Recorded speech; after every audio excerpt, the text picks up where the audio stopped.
कि सूट सलवार रजाऊ साड़ी शुभेला कमरिया। अब जाइए कविता दीदी, आप भी आ जाइए, आप भी आ जाइए, आप भी आए कविता भाभी जी। एगो अनुपमा भौजी से थोड़ा ही कविता भौजी चाहिए। अच्छा किंग में कसी पहिर दिन में एक गोरिया दिया लगाई भूखा। बोलो बाबू एक करे जा मूड गड़बड़ोई शांति बनाइबा देखा साहब से माफी हाथ जोड़ जोड़ के टाइम बढ़ावल जाता है कि मैं कैसी पहिर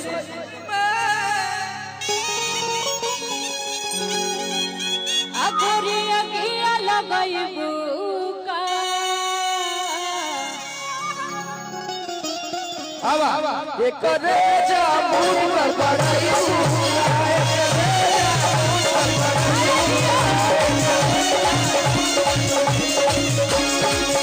सलवार रजाऊ साड़ी शुभेला कमरिया।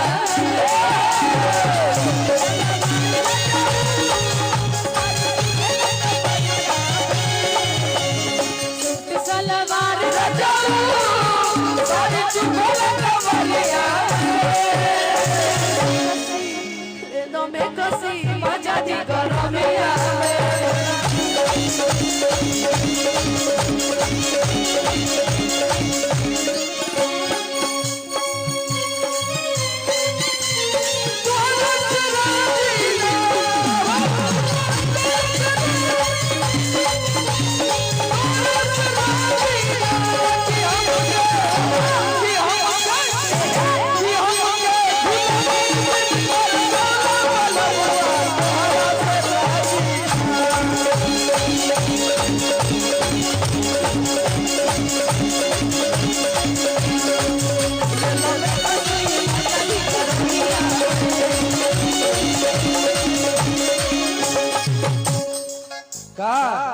तनो डोलाई रतिया चोइत में बेनवा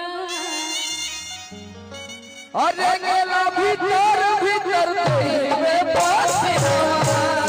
समर भैया, जब समय कम होना तो हम चाहेंगे जो भी हम लोग का फेवरेट गाना वो दो लाइन गा ही दीजिए।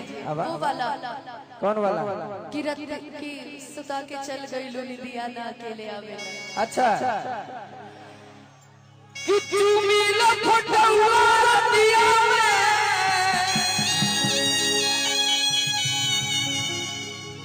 जब याद तोहर तड़पावेला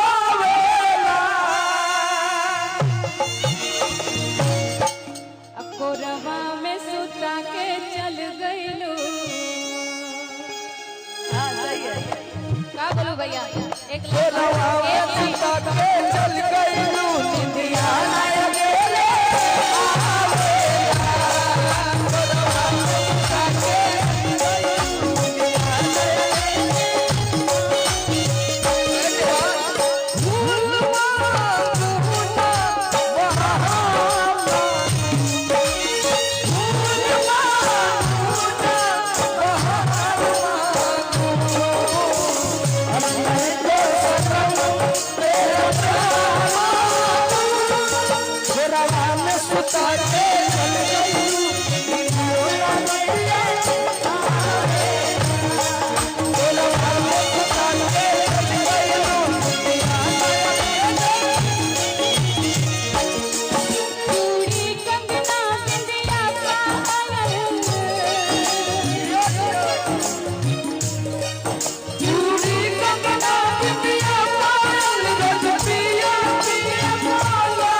अरे नई हर से जब ससुरा गइलू ओए बजे प्रिया बुतैलू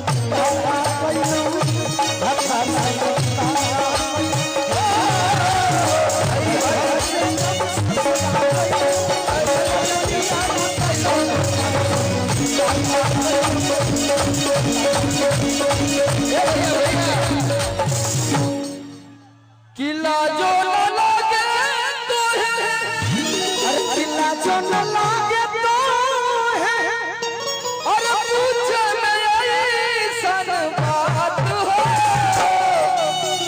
अरे पूछे में ऐसन बात हो तो कैसे बलम के तोरा सदैलू कैसे बलम के तोरा सदैलू कवारी में गिली लगैलू